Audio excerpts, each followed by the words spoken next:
As a 23 জানুয়ারি 8 তারিখ আমি ব্যাগে খবর পেয়ে পরম পূজ্য শ্রাবক বুদ্ধ সাধনানন্দ মহাস্তবীর বনভান্তের 107তম জন্মদিন অলদে উদযাপন করা হব রাজবন বিহারত।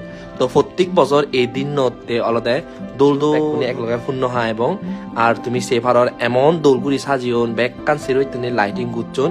তো সেই লগে লগে অলদে মনানো খুব পবিত্র হয়ে যায়। তো হিললে আশা করো হিললে হাজার হাজার মানুষের অলদে সমাগম হব ব্যাকুণ্ড দেখা হব।